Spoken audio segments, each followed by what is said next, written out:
اللهم صل على سيدنا محمد بالقلوب ودوائها وعافية الأبدان وشفائها ونور الأبصار وضيائها وعلى آله وصحبه وسلم. لبيك اللهم لبيك لبيك لا شريك لك لبيك إن الحمد والنعمة لك والملك لا شريك لك. பணிந்தேன் அல்லாஹ், உனக்கே பணிந்தேன். நிச்சயமாக புகழும் அருளும் அருட்கொடையும் எல்லாமே உனக்கே சொந்தம். உனக்கே பணிந்தேன் யா அல்லாஹ், உனக்கு இணை துணை ஏதும் இல்லை என்கின்ற இந்த உச்சாரணத்தை, தல்பியா முழக்கத்தை லட்சோப லட்ச ஹாஜி பெருமக்கள் புனித மக்காவிலே எழுப்புகின்ற அந்த ஒளியை நமது ஹாஜி பெருமக்கள் செதுமெடுக்க போகிறார். திரும்பும் திசையெல்லாம் நம்முடைய ஹாஜி பெருமக்கள் இந்த தல்பியாவை முழங்கியவாறு இருப்பார்கள். லப்பைக் அல்லாஹும்ம லப்பைக் லப்பைக் லா ஷரீக லக லப்பைக் இன்னல் ஹம்த வன் நிஅமத லக வல் முல்க் லா ஷரீக லக் என்கிற தல்பியா. யார் இந்த தல்பியாவை உரைக்கின்றாரோ அதை கேட்டு அவரை சுற்றி இருக்கக்கூடிய வலப்பக்கம் இடது பக்கம் இருக்கிற மரம், செடி கொடிகள், கல் மற்றும் மண் கட்டிகள் கூட அந்த தல்பியாவை திரும்ப முழங்கும் என்று அண்ணலம் பெருமானார் ரசூலே கரீம் ஸல்லல்லாஹு அலைஹி அவர்கள் எடுத்துரைக்கிறார்கள். அப்படிப்பட்ட ஒரு அற்புதமான முழக்கம் தான் தல்பியா. அருமை சகோதர சகோதரிகளே, நமது ஹாபிஸா அவர்கள் எடுத்த மாத்திரத்திலே குர்ஆனுடைய இனிய வசனத்தை ஓதி காண்பித்தார்கள். ஹஜ்ஜையும் உம்ராவையும் நீங்கள் அல்லாஹுக்காக நிரப்பமாக ஆக்குங்கள், பூர்த்தியாக்குங்கள் என்று அல்லாஹ் ரப்புல் ஆலமீன் குர்ஆன் ஷரீஃபிலே எடுத்துரைக்கிறார். என்ன காரணம்? முகஸ்துதி பாராமல் பிறர் நம்மை ஹாஜியார் என்று சொல்ல வேண்டும் என்கின்ற நோக்கத்தில் அல்லாமல் நாம் இந்த ஹஜ் உம்ரா ஜியாரா கடமையை நிறைவேற்ற கடமைப்பட்டிருக்கிறோம். அப்படித்தான் நாம் நிறைவேற்ற போகிறோம். அதில் சிந்தித்தும் சந்தேகமில்லை. இன்னமல் ஆமாலு பின் நிய்யாத். இமாம் அபூ ஹனீஃபா ரஹ்மத்துல்லாஹி அவர்கள் இந்த ஹதீஸிற்கு விளக்கம் உரைக்கிற போது இன்னமா சவாபுல் ஆமாலு பின் நிய்யாத் என்பார்கள். நம்முடைய அமல்களுக்கு எப்போது நிறைந்த நற்கூலி, ஈருலக பேர்கள் கிடைக்கும் என்றால் நிய்யத்துக்கள் பரிசுத்தமாக இருக்க வேண்டும். எனவே நாம் நிய்யத்துக்களை பரிசுத்தப்படுத்திக் கொள்கிறோம். இந்த மாதம் புனித துர்கான மாதம், ஹஜ்ஜுக்கான ஏற்பாடுகள் செய்து கொள்கிற மாதம். ஆபிஸா அவர்கள் ஓதி காண்பித்தார்கள், அல் ஹஜ்ஜு அஷ்ஹுரும் மஅலூமாத், குறிப்பிட்ட மாதங்கள். ஃபமன் ஃபரத ஃபீஹின்னல் ஹஜ்ஜ, யார் ஹஜ்ஜை கடமையாக ஆக்கி கொண்டார்களோ ஃபலா ரஃபஸ வலா ஃபுசூக வலா ஜிதால ஃபில் ஹஜ், ஹஜ்ஜிலே வீண் பேச்சுக்கள் பேசக்கூடாது, அர்த்தமற்ற அபத்தமான பேச்சுக்கள் எல்லாம் பேசக்கூடாது. மட்டுமல்ல, எந்த பாவ செயல்களையும் ஈடுபடக்கூடாது. மட்டுமல்ல, வீண் தர்க்கமும் கூடாது. வலாஜிதானத்தில் ஹாஜிகள் கவனிக்க வேண்டிய ஒரு விஷயம், வமா தஃபாலூமின், நீங்கள் எந்த ஒரு நன்மையை செய்தாலும் அதை அல்லாஹ் அறிந்து கொண்டிருக்கிறான். எனவே நாம் நன்மையே செய்ய வேண்டும். அந்த வசனம் நமக்கு எடுத்துரைப்பது என்ன? எப்போது நீங்கள் ஹஜ்ஜுக்கு நியத்து செய்து விட்டீர்களோ, கிட்டத்தட்ட நீங்கள் அல் ஹுஜ்ஜாஜ் வல் உமார் வஃப்துல்லா, அல்லாஹ்வுடைய தூதுக்குழு என்கிற அந்த சிறப்பு பட்டத்தை பெறுகிறீர்கள். அல்லாஹ்வுக்கு மிகவும் நெருக்கமானவர்களாக நீங்கள் ஆகிவிடுகிறீர்கள். நீங்கள் என்ன நன்மையான காரியம் செய்தாலும் அல்லாஹ் அதை அறிகின்றான் என்று அல்லாஹ் ரப்புல் ஆலமீன் கூறுகிறான். நீங்கள் பயண ஏற்பாடு செய்து கொள்ளுங்கள், பயண சித்தப்படுத்திக் கொள்ளுங்கள். நீங்கள் செய்கின்ற ஏற்பாடுகளிலே மிகவும் சிறப்பான ஒன்று இறையச்சம். என்னை நீங்கள் பயந்து கொள்ளுங்கள் அறிவுடையோரே என்று அல்லாஹ் ரப்புல் ஆலமீன் ஹஜ்ஜாஜிகளை பார்த்து அழைக்கின்றான். அருமை சகோதர சகோதரிகளே, எனவே இறை அச்சத்தை, தக்வாவை அடிப்படையாக வைத்துத்தான் நாம் இந்த புனித ஹஜ் உம்ரா ஜியாராவை நாம் நிறைவேற்ற வேண்டும். இங்கே நாம் நம்முடைய குடும்பஸ்தர்களிடத்திலே, உற்றார் உறவினர்களிடத்திலே, அண்டை அயலாரிடத்திலே, ஊரார் ஜமாத்தார்களிடத்திலே நாம் சொல்லிக் கொள்கிறோம். அவர்கள் மனம் புண்படி ஏதாவது பேசியிருந்தோம் என்றால் அதற்காக நாம் அவரிடத்திலே வருத்தம் தேடிக்கொள்வோம், மன்னிப்பு தேடிக்கொள்வோம். அதே போன்று அந்த ஹஜ்ஜுடைய நாட்கள் உறுதியானதற்கு பின்னாலே அருமை சகோதர சகோதரிகளே, ஹஜ்ஜு சம்பந்தப்பட்ட எல்லா விளக்கங்களையும் சட்ட திட்டங்களையும் நாம் தெரிந்து கொள்ள முயற்சிக்க வேண்டும். எந்த சட்ட திட்டத்தையும் தெரியாமல் எந்த ஒரு கடமையும் நாம் நிறைவேற்ற முடியாதல்லவா?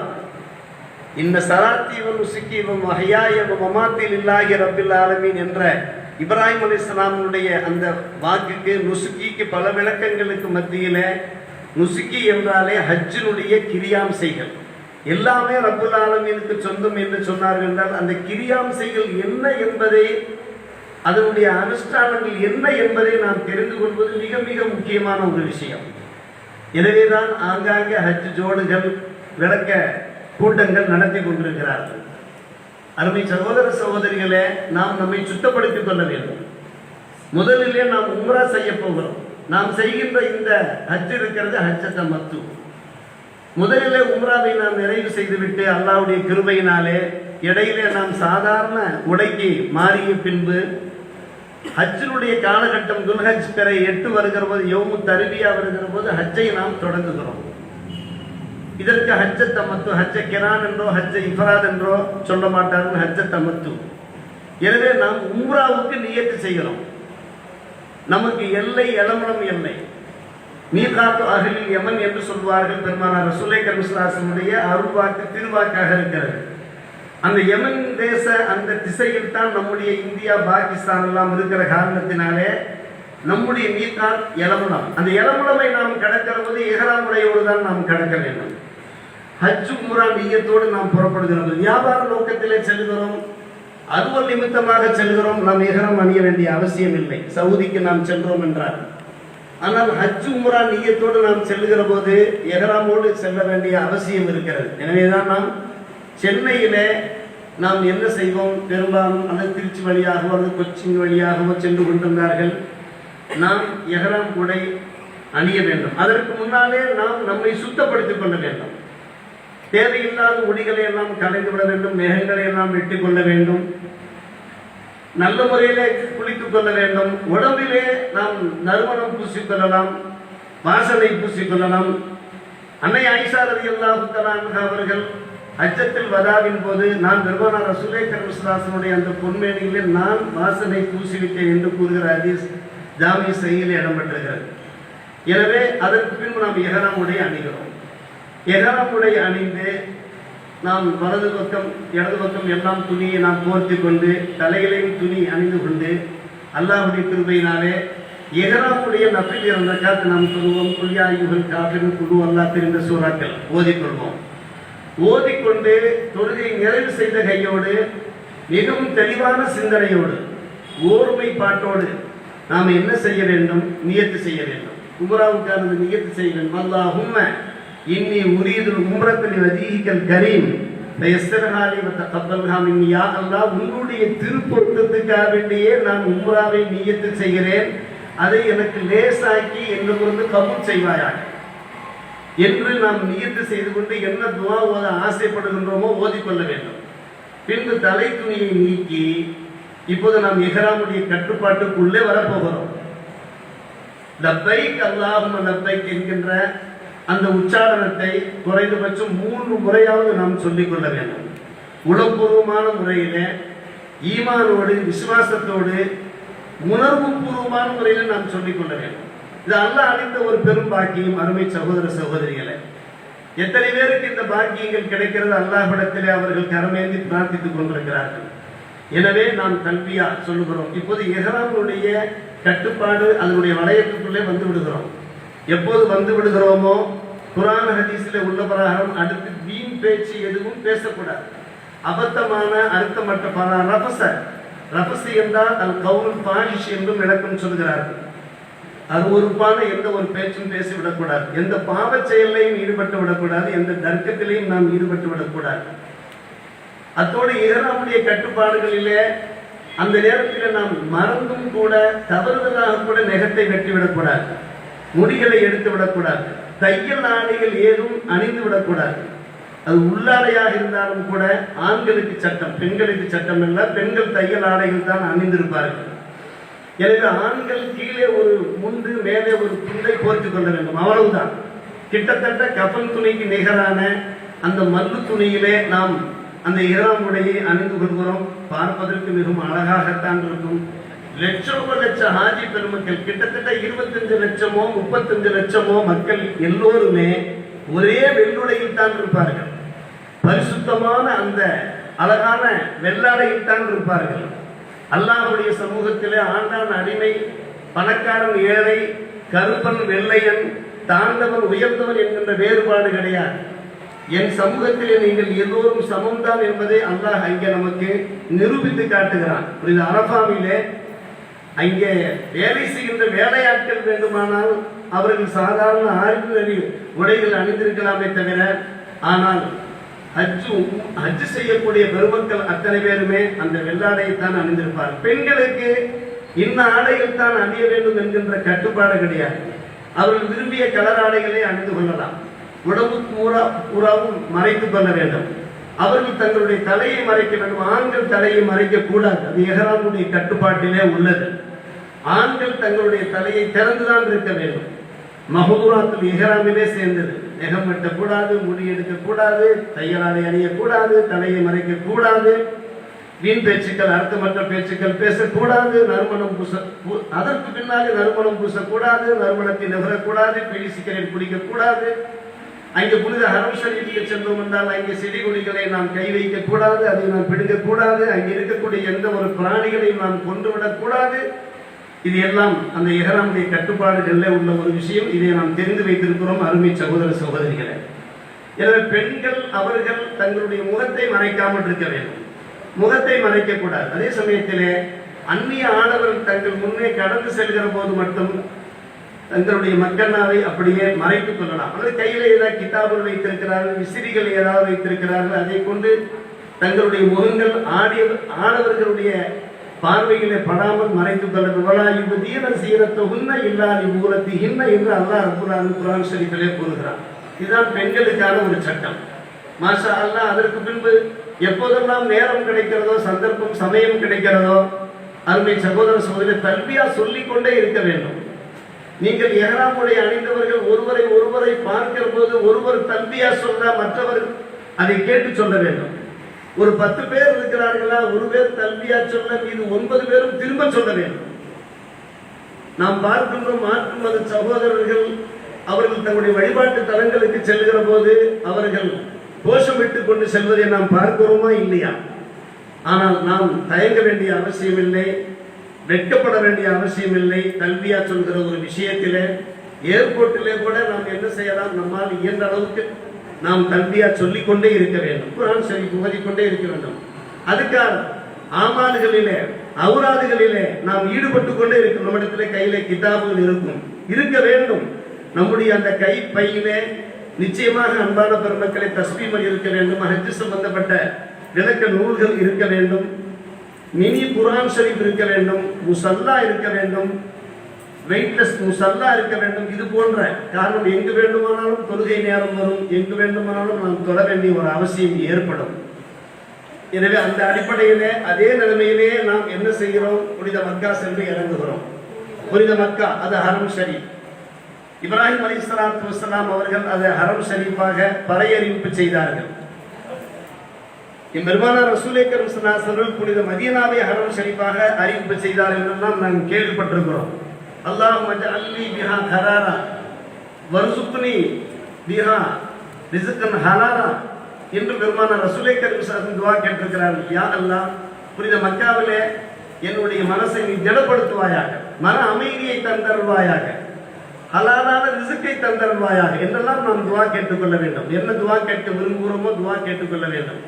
அல்ஹம்துலில்லாஹ், நம்முடைய இருப்பிடங்கள் விடுதிகளுக்கு சென்ற பின்பு நம்முடைய லக்கேஜ்களை இறக்கி வைத்து நல்ல முறையில் ஃப்ரெஷ் ஆகி கொண்டு நாம் புனித மஸ்ஜிதுல் ஹராம் பள்ளிவாசலுக்கு வருகிறோம். புனித மக்கா அது மாபெரும் உயர்ந்த பூமி. இந்த பூமியிலேயே ஒரு உயர்ந்த பூமி இருக்கு. இன்ன அவ்வல பைத்தி உதிஅ லின்னாஸி லல்லதி பிபக்கத முபாரகா.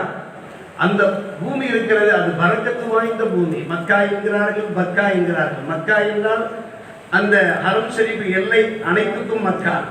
பக்கா என்றால் அல் மஸ்ஜிதுல் ஹராம் பள்ளிவாசல் உள்ளே காபத்துல்லா எங்கே இடம் பெற்றிருக்கிறதோ அந்த இடத்திற்கு பக்கா என்று கூறுகிறார்கள். காரணம், அங்கே ஹாஜி பெருமக்கள் தவாப் செய்கின்றவர்கள் தாய் பெண்கள் தவாபுக்கு மத்தியிலே தங்கள் நெருக்கிக் கொள்கிறார்கள். எனவே பக்கா பக்கா எல்லாம் நெருக்கிக் கொள்வது என்கின்ற ஒரு பொருள் இருக்கிறது. அருமை சகோதர சகோதரிகளை, அப்படிப்பட்ட ஒரு புண்ணியம் வாய்ந்த பூமி, பெருமானார் ரசூலே கரீம் ஸல்லல்லாஹு அலைஹி வஸல்லம் அவதரித்த பூமி, லட்சோப லட்ச இறை தூதர்கள், இறைநேச செல்வர்கள், சுகதாக்கள் நடமாடிய பூமி, பெருமானார் ரசூலே கரீம் ஸல்லல்லாஹு அலைஹி வஸல்லம் பிராட்டியார்கள் வாழ்ந்த பூமி, இந்த இஸ்லாமிய மார்க்கத்திற்காக வேண்டி தங்களுடைய உயிர் பொருள் ஆவியை அர்ப்பணித்த ஒரு புண்ணிய பூமி, இந்த உலகத்தினுடைய ஒரு மையப்பகுதி.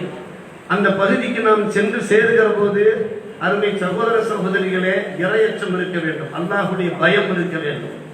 எப்படிப்பட்ட பூமியிலே கொண்டு வந்து அல்லாஹ் நம்மை சேர்த்திருக்கிறான், இது ஒரு மாபெரும் நியாமத் அல்லவா என்கின்ற அந்த சிந்தனை நமக்கு நிச்சயமாக வேண்டும். அந்த ஞாபகம் எப்போதும் இருக்க வேண்டும். அருமை சகோதர சகோதரிகளே, மஸ்ஜித் ஹராம் பள்ளிவாசல்ல ஒருவேளை நாம் தொழுதோம் என்றால் 1,00,000 தொழுகை நிறைவேற்றிய நன்மை கிடைப்பதாக ஹதீஸ் ஷரீஃபிலே நாம் பார்க்கிறோம். அந்த மஸ்ஜித் ஹராம் பள்ளிவாசல்ல பெருமானார் ரசூலே கரீம் ஸல்லல்லாஹு அலைஹி வஸல்லம் மஸ்ஜித் நபவியில பல ஹதீஸ்கள் வருகிறது. அந்த பள்ளியிலே ஒருவேளை நாம் தொழுதோம் என்றால் மற்ற பள்ளியிலே 1000 முறை தொழுத நன்மை, அதைவிட சிறந்த நன்மை கிடைக்கிறது. அல் மஸ்ஜித் அக்ஸா, பலஸ்தீன் பூமியில இருக்கிற மஸ்ஜித் அக்ஸா பள்ளிவாசல், அங்கே 500 முறை தொழுத நன்மை கிடைக்கிறது. ஒரு முறை தொழுதோம் என்றால் பல்வேறுபட்ட ஹதீஸ்களிலே இது ஒரு ஹதீஸ். அருமை சகோதர சகோதரிகளே, எனவே நாம் புனித மக்கா செல்கிறோம் என்றால் இயன்ற மட்டும் நாம் என்ன செய்ய வேண்டும், ஐவேளை தொழுகையை ஜமாத்தோடு அல் மஸ்ஜித் ஹராம் பள்ளிவாசல்லே, மக்கா பள்ளிவாசல்லையே தொழ வேண்டும் என்கின்ற உறுதியான நிய்யத்தோடு நாம் இங்கே புறப்பட வேண்டும். அங்கே நாம் சென்றோம் என்றால் ஷாப்பிங் செல்வது, அவர்கள் அதை வாங்கி கொண்டு வர சொன்னார்கள், இதை வாங்கி கொண்டு வர சொன்னார்கள் என்பதற்காக எப்போது பார்த்தாலும் மார்க்கெட்டிங் செல்வது, அதை நாம் தவிர்த்துக் கொள்ள வேண்டும். நாம் செல்வதெல்லாம் அங்கே அமல்கள் செய்வதற்காக, வணக்க வழிபாடுகளிலே ஈடுபடுவதற்காக செல்கிறோம். புரியுதல்? மஸ்ஜித் ஹராமிலே வலது காலை முன்வைத்து செல்கிறோம். பிஸ்மில்லாஹி வஸ்ஸலாத்து வஸ்ஸலாமு அலா ரசூலுல்லாஹ் ஸல்லல்லாஹு அலைஹி வஸல்லம். அல்லாஹும்ம ஃபில் லிதுனுபி முக்தஹலி வ ரஹ்மதி. எங்கள் இறைவாயின் பாவங்களை மன்னித்துக்கள், உன் ரஹ்மத்தின் வாசல்களை திறந்துவிடு என்கின்ற அந்த துஆ ஓதியவாறு நம்முடைய தலையை தாழ்த்திய வண்ணம், பணிந்த வண்ணம், கண்கள் பணித்த வண்ணம் நாம் புனித காபாவை நோக்கி முன்னேற வேண்டும். காபா அங்கே தெளிவாக தெரிகின்ற போது நம்முடைய பார்வையை உயர்த்தி பார்த்து அல்லாஹும்ம அன்தஸ்ஸலாம் மின்கஸ்ஸலாம் ஃபஹய்யினா ரப்பனா பிஸ்ஸலாம் என்கின்ற அந்த அல்லாஹும்ம அன்தஸ்ஸலாம் ஓதி அல்லாஹும்ம ஸித் ஹாதல் பைத்த தஅலீமன் வ தஷ்ரீஃபன் வ தக்ரீமன் வ மஹாபத்தன் வ ஸித் மன் ஷர்ரஃபஹு வ கர்ரமஹு ومجده ممن حجه وأتمره تعظيما وتشريفا وتكريما ومهابا என்கின்ற துஆ உங்களுடைய கையில் இருக்கக்கூடிய அந்த கையெழுகளிலே காணப்படும் அருமை சகோதர சகோதரிகளே. எனவே அந்த துஆவை நீங்கள் ஓத வேண்டும். யா அல்லாஹ், இந்த புனித காபத்துல்லாவுக்கு அதிகம் சிறப்பையும் மதிப்பையும் தந்தருள்வாயாக. யாரெல்லாம் ஹஜ் உம்ரா மூலமாக இந்த காபத்துல்லாவை மேன்மைப்படுத்துகிறார்களோ அவர்களுக்கும் சிறப்பை தந்தருள்வாயாக. இது சாதாரணமான துஆ இல்லை, நாம் மட்டும் கேட்கவில்லை. லட்சோப லட்சம் மக்கள் நமக்காக வேண்டி அவர்கள் கேட்கிறார்கள், நாம் அவர்களுக்காக கேட்கிறோம். யாரெல்லாம் ஹஜ் உம்ரா மூலமாக இந்த காபத்துல்லாவை புனிதப்படுத்துகிறார்களோ அவர்களுக்கும் புனிதத்தை தந்தருள்வாயாக என்று அன்பான சகோதர சகோதரர் நமக்காக வேண்டி பிற யாத்திரிகர்களும் அவர்கள் துஆ கேட்டவாறு இருக்கிறார்கள். செல்கின்றோம், துஆ கேட்கிறோம். லா இலாஹ இல்லல்லாஹ் வஹ்தஹு லா ஷரீக லஹ், அதெல்லாம் நாம் ஓதிக்கொள்ள வேண்டும். புனித காபாவை கண்ட மாத்திரத்தில் கேட்கிற துஆ கபூலாகிற செய்தியை நாம் தெரிந்து வைத்திருக்கிறோம். எங்கள் ரட்சகா கடந்த காலத்திலே, இப்போது இந்த புனிதமான இடத்திலே இனியும் நாங்கள் கேட்க போகிற ஹலாலான எங்களுடைய தேவைகளை நீ பூர்த்தி செய்து தந்தல் புரிவாயாக என்று ஒரு சுருக்கமான பொருளை கேட்பதன் மூலமாகவும் இறை அருளை நாம் பெற முடியும். நாம் அல்ல ஹஜர் அஸ்வத், அந்த கருங்கல் ஏற்கனவே வெள்ளை கல்லாக இருந்த கருங்கல்லாக மாறிய அந்த ஏரியாவுக்கு நாம் செல்லுகிறோம். அங்கே சென்று புனித அந்த ஹஜர் அஸ்வதை நாம் முன்னோக்கி நாம் எம்மினுல்லாஹி ஃபில் அர்தி என்று ஹதீஸ் ஷரீஃபில் வருகிறது. முன் அதிலே நாம் முத்தமிட்டோம் என்றால் இயன்ற மட்டும் உமர் ரலியல்லாஹு அவர்கள் கூறுவார்கள், நாம் அதை முத்தமிட சென்றோம் என்றால் நாம் பிறரை வருத்திவிடக்கூடாது, வேதனைப்படுத்திவிடக்கூடாது, பிறர் மூலமாக நாம் வருத்தத்திற்கு ஆளாகிவிடக்கூடாது. அப்படிப்பட்ட ஒரு சூழ்நிலை இருந்தால் மட்டுமே நீங்கள் அல்ல ஹஜர் அஸ்வதை முத்தமிட செல்லுங்கள். குறிப்பாக பெண்கள் கவனமாக செல்லுங்கள் என்று உமர் இப்னு கத்தாப் ரலியல்லாஹு அன்ஹு எடுத்துரைப்பார்கள். எனவே நாம் முந்தி எடுத்துக்கொண்டு நம்முடைய உயிருக்கு நாமளே உடை வைத்துக் கொள்ள வேண்டிய அவசியம் இல்லை. மாறாக புனித ஹஜர் அஸ்வத் இருக்கிற அந்த திசையை நோக்கி பிஸ்மில்லாஹி வஸ்ஸலாத்து வஸ்ஸலாமு அலா ரசூலுல்லாஹ் அல்லாஹு அக்பர் அல்லாஹு அக்பர் என்று மும்முறை சொல்லி நாம் முத்தமிட்டுக் கொண்டு அல்லாஹும்ம இன்னி உரீது தவாஃபு பைத்திக்கல் ஹராம் லிவஜீஹிக்கல் கரீம் சபஅத் அஷ்வா ஃபயஸ்ஸிர் லி வ தகப்பல் மின்னி யா அல்லாஹ், உன்னுடைய திருப்பொருத்தத்துக்காக வேண்டி புனித காபாவை 7 சுற்று வலம் வர நான் நியத்து செய்கிறேன், அதை எனக்கு லேசாக்கி கபூல் செய் என்று நாம் நியத்து செய்து கொள்ள வேண்டும். நியத்து மிகவும் முக்கியமான ஒரு விஷயம். நியத்து செய்து கொண்டு நாம் அல்லாஹ்வுடைய மகத்தான கிருபையினாலே தவாஃபை நாம் தொடங்குகிறோம். அப்படி தொடங்குகிற போது அந்த ஒவ்வொரு சுற்றிலையும் ஓத அல்லாஹும்ம ஈமானம் பிக்க வ தஸ்தீகம் பி கிதாபிக்க வ வஃபாஅம் பி அஹ்திக்க வ இத்திபாஅன் லிசுன்னத்தி ஹபீபிக்க வ நபியிக்க அல்லாஹும்ம இன்னி அஸ்அலுக்கல் அஃப்வ வல் ஆஃபியா வல் முஆஃபாத்த தாயிமா. முதல் சுற்றில ஓதக்கூடிய துவா. இப்படி ஒவ்வொரு சுற்றிலையும் ஓதக்கூடிய துவாக்கள் கிதாபுகள் இருக்கிறது. பெருமானார் ரசூலுல்லாஹி ஸல்லல்லாஹு அலைஹி வஸல்லம் அல் அதியத்துல் மக்சூராவிலே தேர்வு செய்யப்பட்ட அந்த துவாக்களை நாம் ஓதிக்கொள்ள வேண்டும். நமக்கு தெரிந்த மற்ற துவாக்களை ஓதிக்கொண்டு, ஆண்களாக இருந்தால் நன்கு கவனியுங்கள், ஆண்களாக இருந்தால் 3 முறை ரமல் செய்ய வேண்டும். ரமல் என்றால் 2 கால்களை சேர்த்து வைத்துக் கொண்டு சற்று வேகமாக செல்வது. கேட்கடிக்கும் இடத்திலே சற்று வேகமாக நாம் செல்வதுதான் ரமல். 3 முறை. அல் இல்திபா. இல்திபா என்றால் வலது தோள்புஜத்திலே உள்ள துணியை எடுத்து இடது தோள்புஜத்திலே போர்த்திய வண்ணம் நாம் இப்படி ரமல் செய்து செல்வது. 7 முறையும் அந்த இல்திபா இருக்க வேண்டும். 7 முறை நிறைவு பெற்ற கையோடு நாம் அதற்கு பின்பு நேர் துண்டை நாம் முழுமையாக போர்த்தி கொள்ள வாய்ப்பு இருக்கிறது. அருமை சகோதர சகோதரிகளை, இது ஆண்களுக்கு. ரமலும் கூட பெண்களுக்கு கிடையாது. பெண்கள் எப்போதும் போல் நடந்து செல்ல வேண்டும். துவாக்கள் ஓதியவாறு ஒரு உள்ளச்சத்தோடு இறையச்சத்தோடு. அந்த நேரத்தில் நம்முடைய கைகளில் மொபைல் இருக்கக்கூடாது, கண்டிப்பாக இருக்கக்கூடாது. நாம் தவாப் செய்கின்ற போது முழுக்க முழுக்க இறை சிந்தனை மட்டும்தான் இருக்க வேண்டும். அல்லாஹ்வுடைய ஞாபகம் மட்டும்தான் இருக்க வேண்டும். அந்த இடத்தினுடைய மகத்துவத்தை புரிந்து நாம் தவாப் செய்ய வேண்டும். வேறு எந்த வீண் பேச்சுக்களுக்கு வீண் செயல்களுக்கு அங்கே வேலையே கிடையாது. இப்படியே நாம் அங்கே ருக்குன இராக்கி, ருக்குன ஷாமி, மற்ற மகாம இப்ராஹிம், ஹிஜ்ர இஸ்மாயில் என்கிற அந்த அரைவட்ட பகுதி இருக்கும். அதையெல்லாம் தாண்டி தான் நாம் தவாப் செய்வோம். ஹிஜ்ர இஸ்மாயில் ஒரு புனித இடம். அந்த இடம் காபத்துல்லாஹ்விலே ஒரு பகுதி. அன்னை ஆயிஷா ரலியல்லாஹு அன்ஹா அவர்கள் சொன்னார்கள், ஹாமுனா வல் காபா சவா என்று சொன்னார்கள். நீங்கள் காபத்துல்லாஹ்வுக்குள்ளே தொழுதாலும் இந்த ஹிஜ்ர இஸ்மாயிலை தொழுதாலும் ரெண்டும் சமம் தான். இது காபத்துல்லாஹ்வின் ஒரு பகுதி. யார் காபத்துல்லாஹ்விலே தொழ ஆசைப்படுகிறார்களோ உள்ளே சென்று தொழ முடியாது. ஆனால் ஹிஜ்ர இஸ்மாயில் நபி அங்கே அடங்கியிருக்கிறார்கள். அன்னை ஹாஜரா அலைஹிஸ்ஸலாம் அங்கே அடங்கியிருக்கிறார்கள். ஒரு புனிதமான ஒரு இடம். மீசாபர் ரஹ்மத் அங்கே நீட்டி கொண்டிருக்கும், பார்க்கலாம். அங்கே தொழுவதற்கு மக்கள் நெருக்கி கொண்டு கொஞ்சம் பொறுமையாக, அமைதியாக, நிதானம் வேண்டும். முழுக்க அனாத்தும் அல்லா, நிதானம் அல்லாஹ்வுடைய புறத்திலே உள்ள அவசரம் காட்டவே கூடாது. ஒருவருக்கொருவர் பெருமை பேசும். நான் 1/2 மணி நேரத்திலே நான் தவாப் செய்து விட்டு வந்து விட்டேன். 1 மணி நேரத்திலே உம்ராவை நான் நிறைவேற்றி வந்து விட்டேன். 20 நிமிஷத்திலே சஃபா மர்வாவுக்கு பதிலே சஹீ செய்து விட்டேன் என்று பெருமையாக என்ன சஹீ செய்தார்கள், என்ன தவாப் செய்தார்கள், என்ன ஓதினார்கள், எப்படி அவர்கள் அந்த கிரியைகளை நிறைவேற்றினார்கள், நமக்கே ஆச்சரியமா இருக்கும். அப்படி நாம் யாரையும் தள்ளி விட்டு கொண்டு நாம் செய்ய வேண்டிய அவசியம் இல்லை. நம்மால் யாருக்கும் எந்த ஒரு வேதனையும் ஏற்படவே கூடாது. இப்படியே நாம் தவாப் செய்து கொண்டு வருகிற போது ருக்னை யமானி வரும். ருக்னை யமானியிலே கை வைத்து முத்தமிட்டு நாம் கேட்கிற துவா கபூலாகிறது. 2 மலக்குமார்கள் நாம் கேட்கிற துவாக்களுக்கு ஆமீன் சொல்லுகிறார்கள். 70,000 மலக்குமார்கள் இங்கே சூழ்ந்து நிற்கிறார்கள். நாம் கேட்கிற துவாக்களுக்கு அவர்கள் ஆமீன் சொல்கிறார்கள் என்று ஹதீஸ் ஷரீஃபிலே பார்க்கிறோம். ரப்பனா ஆத்தினா ஃபித் துன்யா ஹஸனா என்கிற அந்த துவா அந்த கையெட்டு துவா பிரதியிலே இருக்கும்.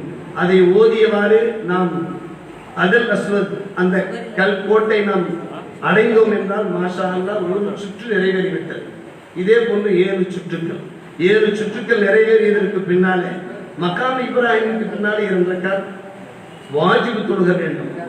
ஹஜ்ஜுக்காக உம்ராவுக்காக நாம் தவாப் நிறைவு செய்த கையோடு தவாப்புடைய 2 ரக்காத்துகள் மகாம் இப்ராஹிமுக்கு பக்கத்தில் தான் தொழ வேண்டும் என்பதல்ல. மகாம் இப்ராஹிமுடைய மகத்துவத்தை, முன்துசமுடைய மகத்துவத்தை, ஹஜர் அஸ்வதுடைய மகத்துவத்தை, ஹிஜ்ர இஸ்மாயிலுடைய மகத்துவத்தை, மத்தாப்புடைய மகத்துவத்தை எல்லாம் தாங்கள் அருமை சகோதர சகோதரிகளே செல்லும் பாதையிலே சங்கமிகு உலமாக்கல் நாவிலே தாங்கள் கேட்டுக்கொள்வீர்கள். எனவே நேரம் சுருக்கம். 8:30 மணிக்கு ஜமாத், 8:15 நாம் நிறைவு செய்ய வேண்டியிருக்கிறது. 8:20 நாம் பள்ளிவாசலுக்கு செல்ல வேண்டியிருக்கிறது.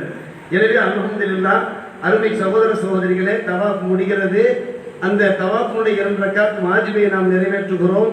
சஃபா மர்வாவுக்கு செல்கின்ற சஃபா வல் மர்வத்து மின் ஷஆயிரில்லாஹ் என்கின்ற திருவசனத்தை ஓதியவாறு நாம் சஃபா மர்வாவுக்கு மத்தியிலே சயி செய்கிறோம். அன்னை ஹாஜரா அலைஹிஸ்ஸலாத்து வஸ்ஸலாம் அவர்களுடைய நினைவார்த்தமாக. இடையிலே சம்சம் அந்த கிணற்று துகுமு தஆமின் வசுகுமு என்கிற ஹதீஸ் ஷரீஃப் வருகிறது. உணவுக்கு அது உணவாக இருக்கிறது, ஷிஃபாவும் சுக்குமின் என்கிற வியாதிக்கு அது மருந்தாக இருக்கிறது என்று முஸ்லிம்கள் தான் அதை வயிறு புடைக்க சாப்பிடுவார்கள்.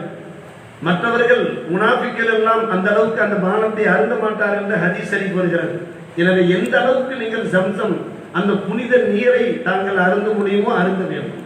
அங்கே புனித மக்காவில் இருக்கிற காலமெல்லாம் அருமை சகோதர சகோதரிகளே, அதிகம் தாங்கள் வீர சம்சம் கிணற்றினுடைய அந்த புனித நீரை அருந்துகின்ற அந்த பழக்கத்தை ஏற்படுத்திக் கொள்ள வேண்டும். உங்களுடைய இருப்பிடங்களுக்கு நீங்கள் வருகிற போதெல்லாம் நீங்கள் சம்சம் வாட்டரை உங்கள் இருப்பிடங்களுக்கு எடுத்து சென்று விடலாம். பாட்டல்களிலே அங்கும் கூட அதையே நீங்கள் குடிக்க வேண்டும். நம்முடைய உடம்பில் இருக்கக்கூடிய அத்தனை வியாதிகளும் தீர்ந்துவிடும். அல்லாஹும்ம இன்னி அஸ்அலுக இல்மன் நாஃபியா வ ரிஸ்கன் வாசியா வ ஷிஃபாஅம் மின் குல்லி தா. யா அல்லாஹ், உன்னிடத்திலே நாங்கள் பயனுள்ள கல்வியை வேண்டுகிறோம், விசாலமான ரிசுக்கை நாங்கள் வேண்டுகிறோம், எல்லா நோய் நொம்பலங்களிலிருந்தும் நிவாரணத்தை வேண்டுகிறோம் என்கின்ற அந்த துஆவை ஓதியவாறு ஒவ்வொரு நிடராக நாம் குடிக்க வேண்டும். பெரும் பாக்கியம். எனவே அன்பான பெருமக்களே, அதற்கு சஃபா மர்வாவுக்கு செல்கிறோம், சரி செய்கின்றோம். நீரை நான் அகதரை என்கின்ற பச்சை விளக்கு பகுதி வரும். அங்கேயும் சற்று நாம் குதித்து செல்ல வேண்டும். ஆண்கள் மட்டுமே. தத்தகிஃபிர் ஜாவஸ் அம்மா தாளம் இன்னக்க தாளம் மாலானாலம் இன்னக்க அன்கல் ஆசுல் அக்கரம் என்கிற அந்த துஆவை எல்லாம் ஓதியவாறு Safa to Marwa, Marwa to Safa 7 முறை நாம் சை செய்தோம் என்றாலே சை நிறைவேறிவிடும். உம்ராவுக்கு மிக முக்கியமான ஒரு விஷயம் நிய்யத். நம்பர் 2 இஹ்ராம், நம்பர் 3 தவாப், நம்பர் 4 சை, நம்பர் 5 முடியை இறக்குவது. இதை முடிந்து விட்டால் நாம் முடியை இறக்க வேண்டும். இயன்றவரை நாம் ஒட்டை அடிக்க வேண்டும். இயன்றவரை நாம் தாடியை வளர்த்துக் கொள்ள வேண்டும். வஃபிரு அல்லுஹா, நமது நீடூர் அமானுல்லா அண்ணன் அவர்கள் தாடி வைத்தால் பார்க்க குவைத் சுல்தான் போன்று காட்சியளிப்பார்கள். எனவே அவர்கள் முக்கியமாக ஒரு நியத்து வைத்துக் கொள்ளுங்கள். எல்லோருமே தாடி வைப்பது என்று தாங்கள் நியத்து வைத்துக் கொள்ளுங்கள். அதில் மிகப்பெரிய சிறப்பு இருக்கிறது. நான் சும்மா உரையிலே பல தடவை சொல்லியிருக்கிறேன். ஜபீருல்லை பாருங்கள். அதே போன்று ஒவ்வொருவருமே மாற்று மத சகோதரர்கள் 80% இப்போ தாடி வைக்கிறார்கள். நம் மக்கள் தான் தாடி வைப்பதற்கு யோசிக்கிறார்கள். நாம் நினைக்கிறோம் அவர்கள் முஸ்லிம்கள் என்று. நான் பல இடத்துல கேட்பது உண்டு, அவரிடத்தில் பேசுவது உண்டு. உங்கள் முகத்திற்கு தாடி இவ்வளவு அழகாக இருக்கிறது, எங்கள் சுன்னத்து நபவியா தாடி இவ்வளவு அழகாக இருக்கிறது என்று. எங்களோடு நீங்கள் சேர்ந்து கொள்ளுங்களே என்று நான் சற்று அவரிடத்திலே நான் நகைச்சுவையாக பேசுவது உண்டு. எனவே அது நமக்கு ஜீவத்தாக இருக்கிறது, அழகாக இருக்கு. ஒப்பிரு அல்லுஹா என்றார்கள் நபிகள் நாயகம் ஸல்லல்லாஹு அலைஹி வஸல்லம். எனவே இப்போதே நாம் அந்த நியத் செய்து கொள்ள வேண்டும். அருமை சகோதர சகோதரிகளே, சகோதரர்களே, சகோதரிமார்கள் என்ன செய்ய வேண்டும்? தங்களுடைய கணவன்மார்களுக்கு ஊக்கம் தர வேண்டும். நீங்கள் சொல்வதை வைத்து அவர்கள், பெரும்பாலும் ஆண்கள் பல பேர் வீட்டுக்காரங்க சம்மதிக்க மாட்டாங்கிறாங்கன்றத வயசான காலத்திலேயும் சொல்றாங்க. 70-80 வயசு ஆனதுக்கு பின்னாடி கூட சொல்றாங்க. எனவே தாய்மார்கள் அவர்களுக்கு ஊக்கம் தர வேண்டும். மாஷா அல்லாஹ். எனவே அந்த புனித மக்காவிலே நாம் நிறைவேற்றுகின்ற அந்த அமல்கள் நிறைவு பெறுகின்றன. உம்ரா நிறைவு பெறுகிறது. அடுத்த ஹஜ் சம்பந்தப்பட்ட விஷயங்கள் ஹஜ்ஜுடைய காலகட்டம் வரும்போது உங்களுக்கு எடுத்துரைப்பார்கள். மற்ற ஹிரா ஜபல் நூர் மலை இருக்கிறது, சவுர் குகை இருக்கிறது, ஏனைய புனித ஸ்தலங்கள் இருக்கின்றன. எல்லாவற்றினுடைய அந்த மகிமைகளை மகத்துவங்களையும் தாங்கள் செல்ல செல்ல தெரிந்து கொள்வீர்கள். இப்போது உம்ராவுடைய சட்ட திட்டங்கள் என்ன, கிரியாம்சைகள் என்ன, அது பற்றி ஒரு சிறிய விளக்கம் தந்திருக்கிறோம். இதுவே போதுமானதாக இருக்கிறது.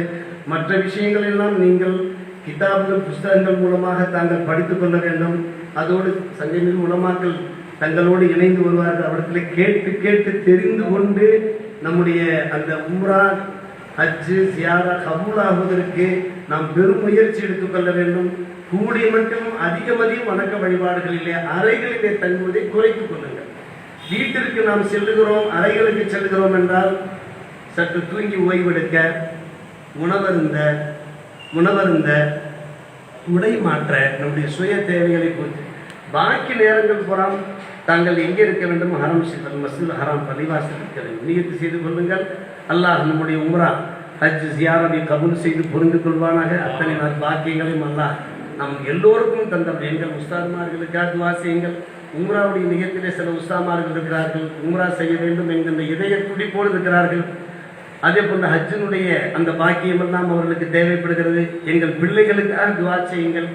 இந்த துவாவுடைய பரக்கத்து பாருங்கள் அன்பான பெருமக்களே. நிறைய மிஸ்பாயிமார்கள் உம்ராவுக்கு செல்கிறார்கள், ஹஜ்ஜுக்கு செல்கிறார்கள், வழிகாட்டிகளாக செல்கிறார்கள். அதை சொல்வதற்கு நேரம் இல்லை. நம்முடைய மிஸ்பார்ந்த அரபிக் கல்லூரிக்கு அல்லாஹ் தந்த ஒரு பெருமை. கேரளாவிலையும் கூட நிறைய மிஸ்பாயிமார்கள் அந்த ஹஜ் குரூப்புடைய லீடர்களாக திகழ்கிறார்கள். நாம் புனித மக்கா மதீனாவிலே பார்த்திருக்கிறோம். அந்த ஒரு பாக்கியம் இருக்கிறது. நம்முடைய ஹஜ்ரத் தலைவர்கள் சொன்னார்கள், ஷைபர்கள் சொன்னார்கள், கிதாபுகள் வாங்கி வருவார்கள். புனித மதீனாவிலே தாருல் ஈமான், தாருல் ஃபஜல் இஸ்லாமியா இந்த நூல் நிலையங்கள் எல்லாம் இப்போது அந்த இடம் மாறிவிட்டது. எங்கே இருக்கிறது என்றே தெரியவில்லை. மாற்றம் ஏற்பட்டு இருந்தாலும் தேடி சென்று உங்களால் இயன்ற கிதாபுகள் ஆளுக்கு ஒரு 100 ரியால் 150 ரியால் போட்டால் போதும். ஒரு 500 ரியால் 6 கிதாபுகள் வாங்குகிறீர்கள். ஆளுக்கு 4 கிதாப் 5 கிதாப் உங்கள் லக்கேஜில் வச்சுக்கிறீங்க. அவ்வளோ. குறிப்பாக அப்துல் முக்தார் என்கின்ற ஒரு முக்கியமான கிதாப் இருக்கிறது. அதற்கு மார்க்கு ஷைபஸ் அவர்கள் எழுதி கொடுப்பார்கள். தாங்கள் நம்முடைய பெரும்பாலும் மதீனாவிலே கிடைக்கிறது. அதாவது ஜித்தாவுக்கு நாம் ஏதாவது போய் உடனே திரும்பி விட வேண்டும். காரணம் அந்த 5 வேளை தொழுகை ஹரம் ஷரீஃபில் தொழுது மிஸ் ஆகிவிடக்கூடாது. அங்கேயும் கிதாபுகள் கிடைக்கும். இது போன்ற கிதாபுகள் தாங்கள் வாங்கி வந்தீர்கள் என்றால் அது பண்டைய காலத்தில் நடைபெற்ற அந்த நடைமுறைகள் மரபுகளுக்கு ஒரு புத்துயிர் கிடைக்கும். எனவே அதன் மூலமாக அல்லாஹ் நம்முடைய எல்லா நல்ல அமல்களையும் கபூல் செய்ய போதுமானவனாக இருக்கிறார் என்கின்ற அந்த கோரிக்கையை முன்வைத்து நிறைவு செய்கிறோம். வாக்கு அவர்கள்